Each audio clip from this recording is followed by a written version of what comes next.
Hi guys, Katie here with episode 3 of the Katie Knits podcast.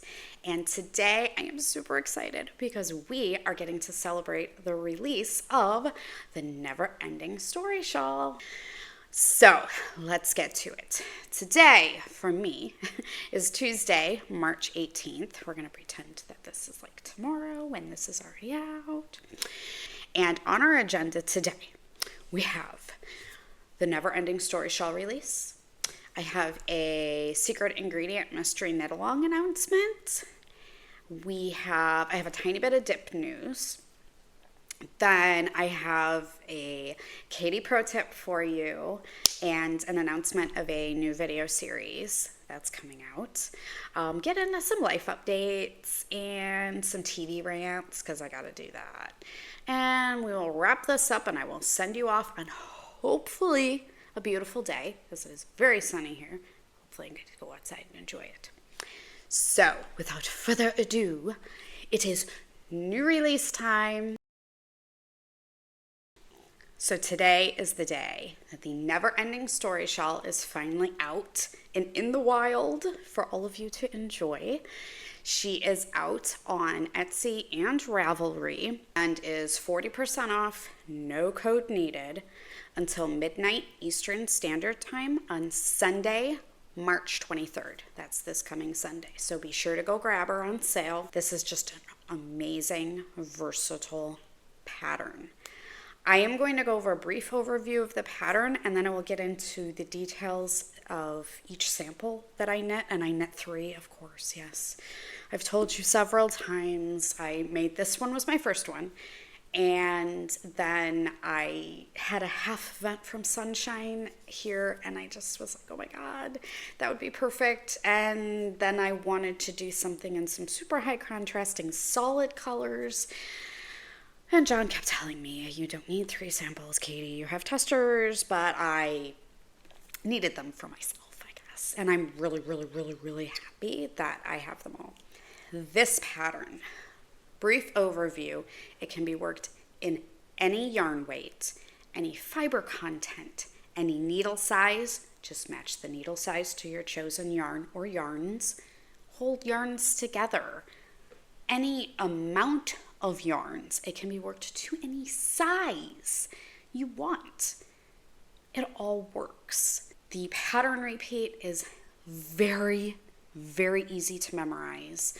There are a bunch of tips and tricks in the pattern as far as how to transition with your colors, color ideas, where to wrap your working yarn with your accent yarn, how to keep track of your extra increases. There's tons of details and tips in there. It's very easy, very addictive. And I'm sorry ahead of time, but enjoy. Great for if you've had those few treasured skeins in your stash. I had testers I had one, Debbie did Christmas colors. She was gifted a beautiful variegated skein and then matched it with a solid coordinating color, and it turned out to be Christmas. And I am not one for exact holiday colors, but it kind of makes me want to knit something in red and green and white now. Also going that route was Brandy of the Plucky Knitter. She used one of Plucky's gorgeous high variegated skeins, just paired it with a gorgeous almost black on top, and it's awesome. So this is a great use of those highly variegated skeins.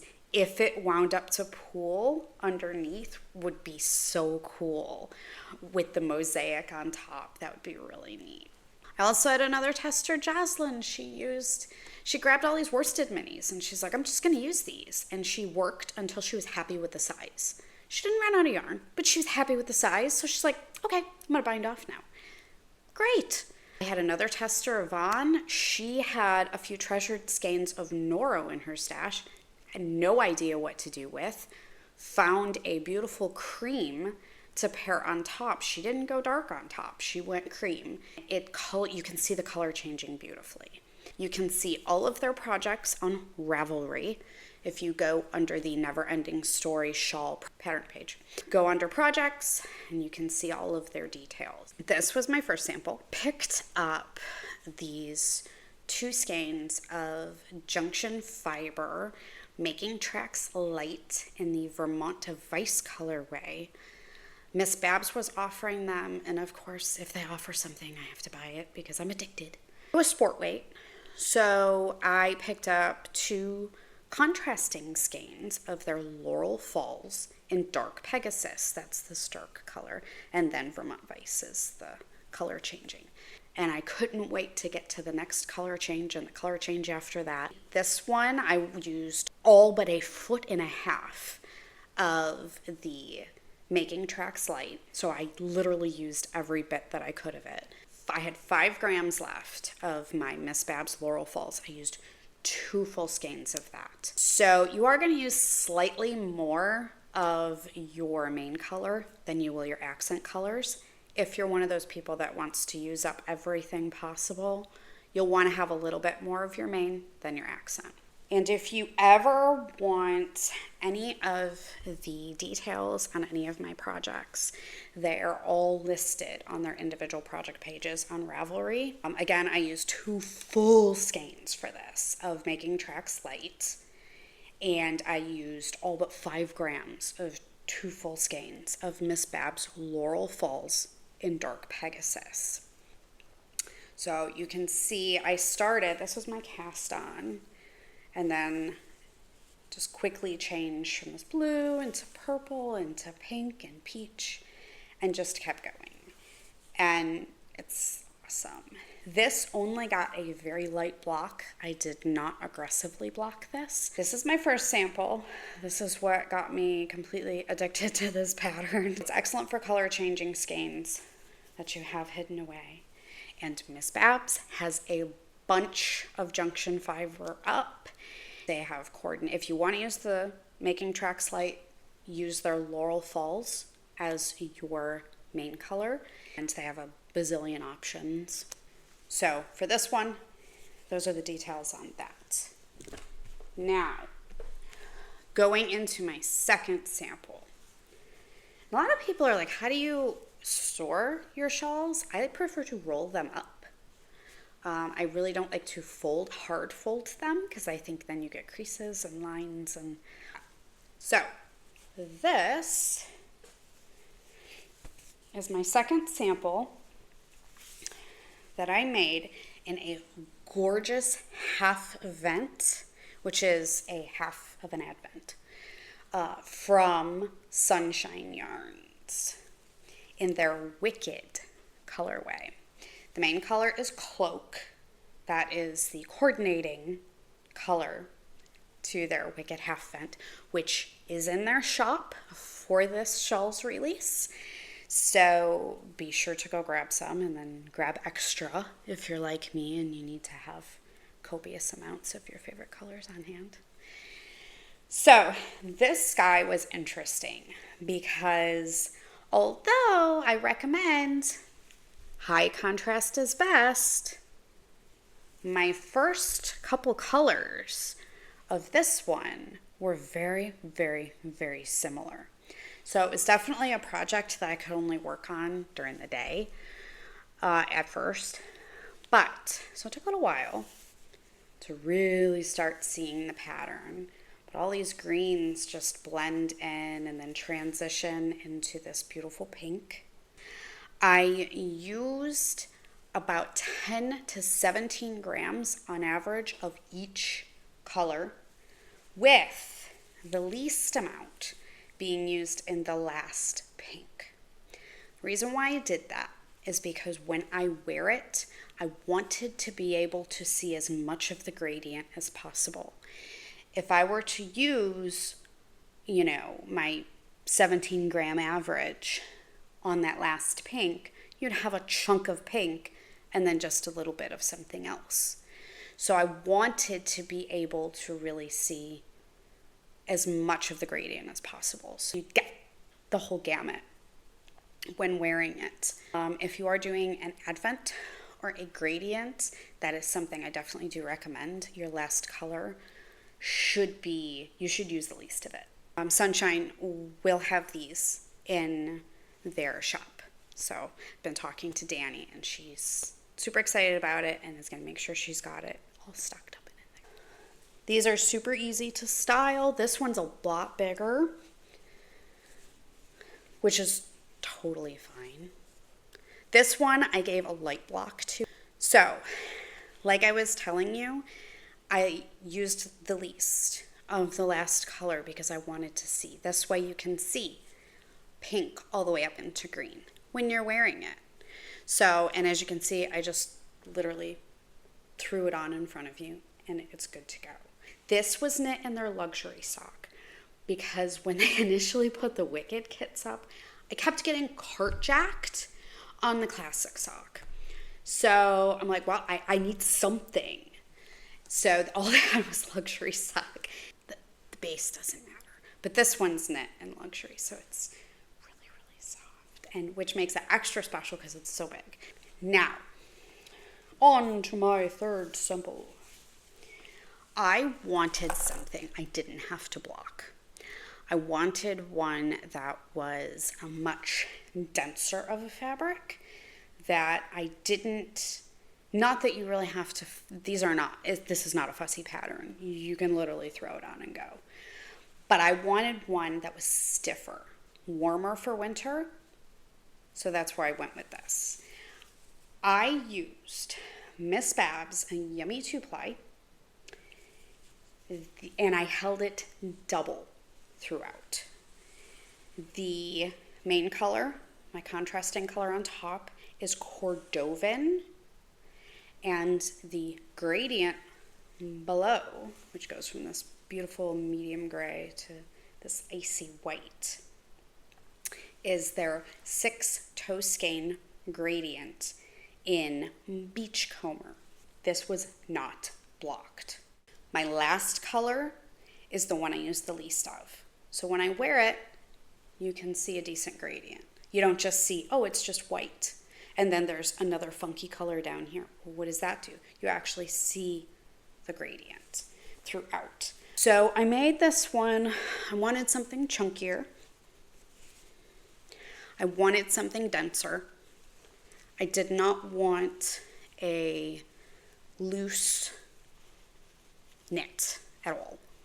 I wanted something that I could throw on in the wintertime and be nice and warm. This was, in essence, my winter sample for myself.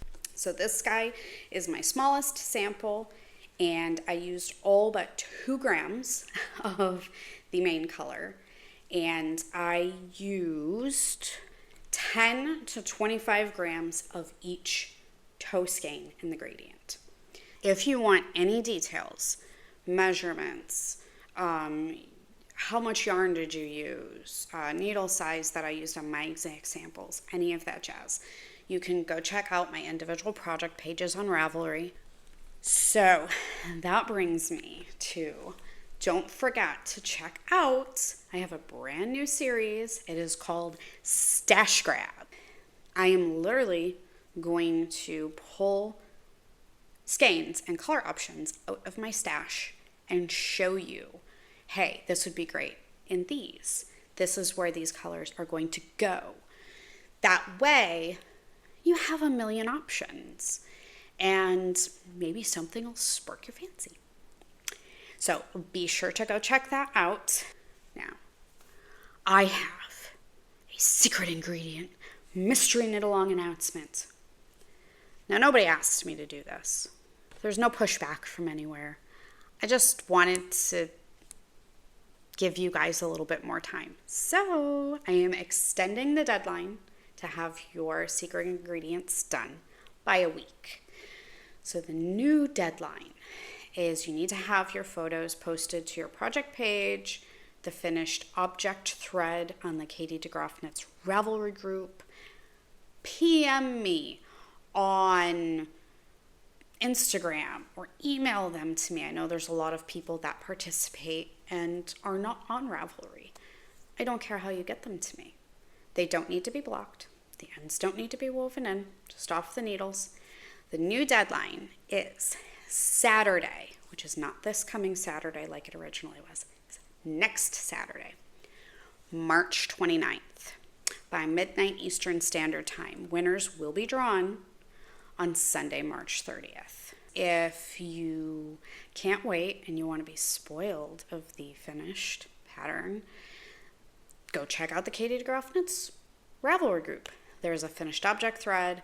I swear there's more pop up every day. They're all absolutely gorgeous in both dishes.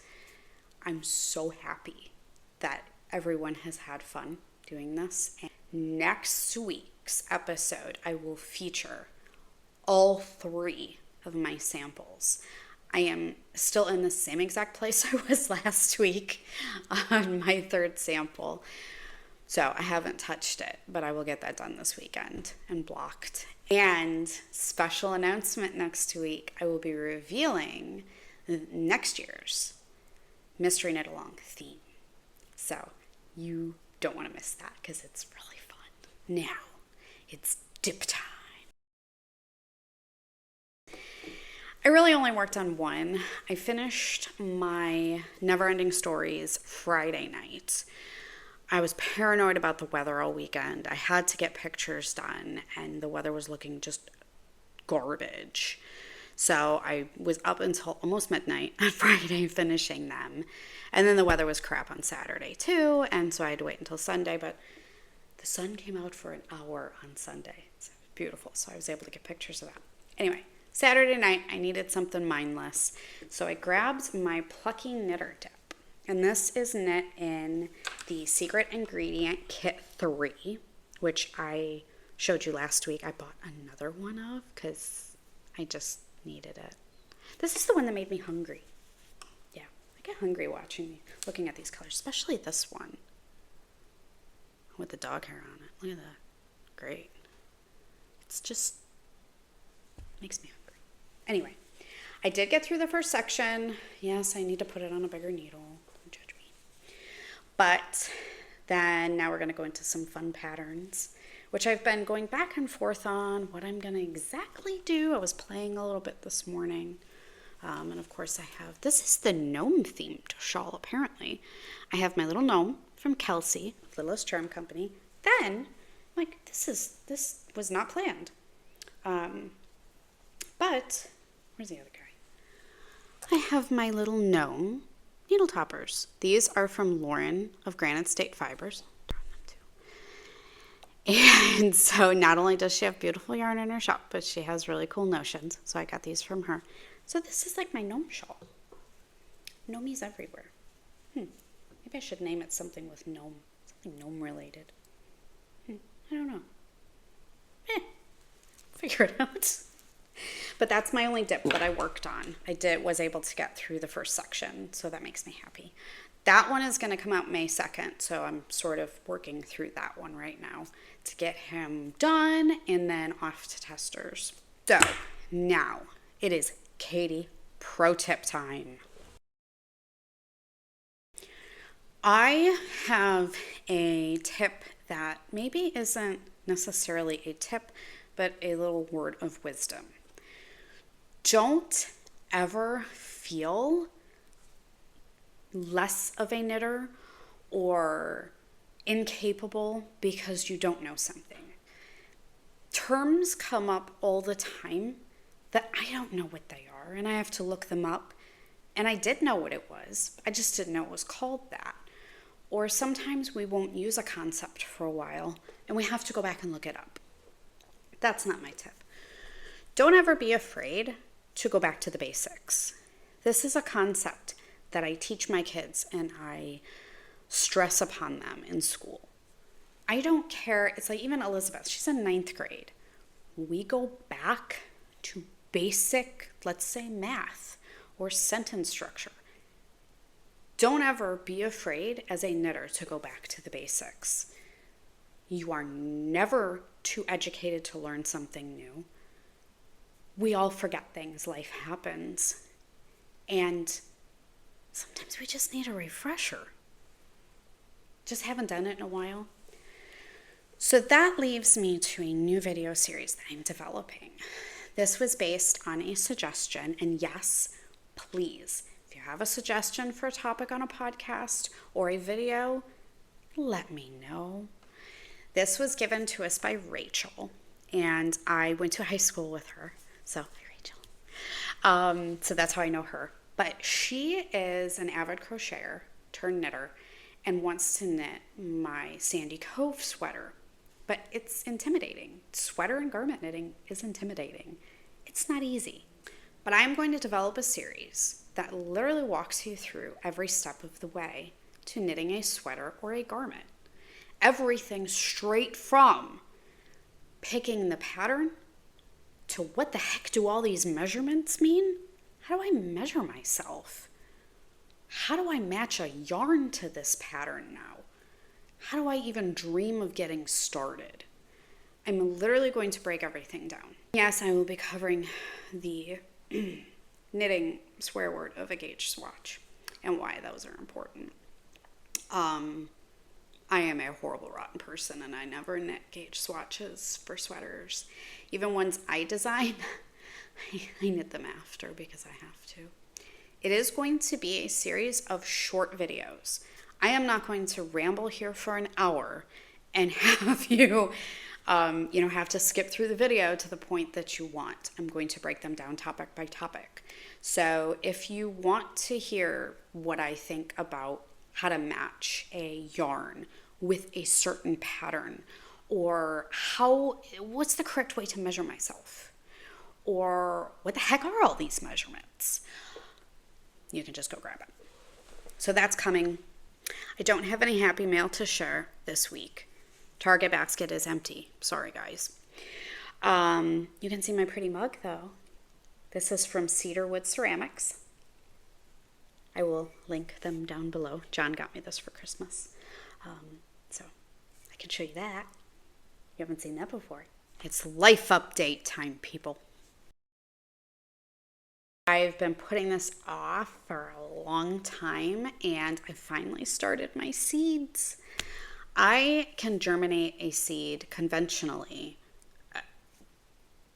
really, really well, but I can't get them to not be leggy and to be all nice and bushy and strong. And a lot of that is my problem because I don't trim them, and oh my gosh, it's getting so big, I don't want to cut it off, but you need to cut it off, whatever. I've learned my lesson with that. Anywho, a couple years ago, my dad had gotten me a small hydroponic garden for my kitchen, and he had bought it with the intention that I would grow herbs. I don't use fresh herbs. I don't grow herbs. I'm like, I'm going to use it to start my seeds, and they literally are taking off like wildfire. The first year I learned a lot because I left them in there too long, and then in the transferring to pots, I kind of messed all that up. The second year I learned a lot more, so I'm on my third year with the hydroponic garden. I love it. I have all jalapenos in there right now. I was like, I'm just going to start those because they take the longest to grow, and tomatoes literally grow like weeds. They're insane. Within like 3 weeks, they're going to be a foot tall and bushy already. So seeds are all nice and swollen. They should be cracking here in a day or two. And hopefully I'll have some little baby sprouts to show you next week, maybe. Be kind of fun. Don't have too much more that we did. It was really nice on Sunday for a while, so we got out and started put our grill out and our chairs, well, our chairs that go on the deck anyway. Had to fix the kids' trampoline because the wind from the previous weekend decided to rip a few of the brackets out, so that was fun. Gotta love the wind up here in the delightful Northeast. It's fantastic. So, don't have too much else for that. We are going to get into one of my favorite topics, TV rants. Before I get into the TV rant, did everybody enjoy their corned beef and cabbage this week? If you partake, of course. We do.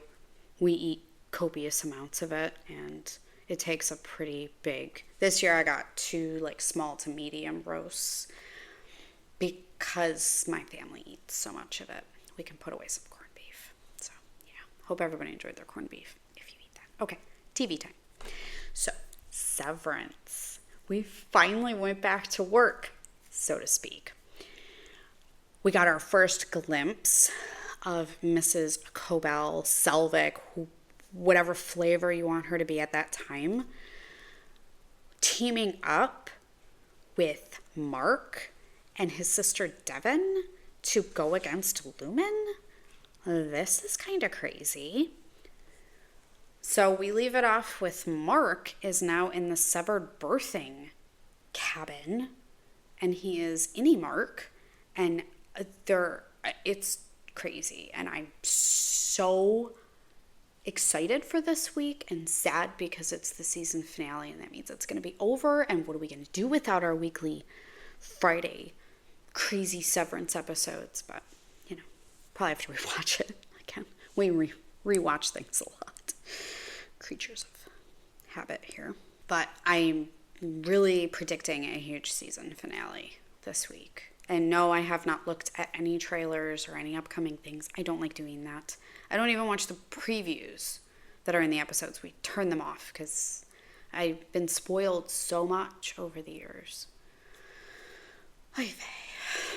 And Survivor, oh my gosh.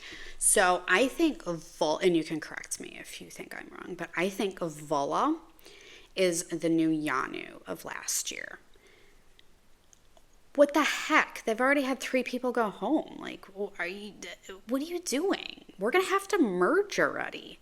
This is crazy. That blindfold challenge? You blindfolded them for a freaking slide puzzle? Are you crazy? Oh my gosh, I can't even do one of those things if somebody was instructing me and I didn't have a blindfold on. Blindfolded? Oof. No, I'm done. Kaputski. But tribal. Survivor history was made. We didn't have 1. We didn't have 2. We had 2. 2 ties. How do you do that? Mary plays her shot in the dark. And she's safe. Holy cow, that rarely ever happens right there. And she was kind of on the outs and the bottom anyway. But then Cedric and Say, it's a tie. Well, now we gotta vote again. Because Justin doesn't have a vote. Because he lost it in the journey. And his main man, his ally, his, ride or die, Cedric, he lied to. You don't lie to your allies. You don't do that. Then it comes out at tribal. And how the heck, the first time they voted, did they not pick up on the fact that there were only 2 votes, but there were 3 people that should have voted? They didn't pick it up until the second vote. Like, you're not paying attention? Ugh, whatever. Then they tie again. Then it comes down to, if you guys tie again, we're drawing rocks. So, based on the fact that Justin lied to Cedric, Cedric was casting the sole vote, so he kept Say. He doesn't like Say. He would prefer Justin. But Say didn't lie to him. So, don't lie to your allies, people. Don't do it. I smell a merge coming. They have to at this point. There's 3 people left. And it's going to be really interesting to see Mary and Say get along. They're not going to get along at all. They hate each other, but make for some good TV, I guess. Okay, so I'm going to wrap it up here. I'm going to get off here. And don't forget to check out my new video series, Stash Grab, where I pull color options and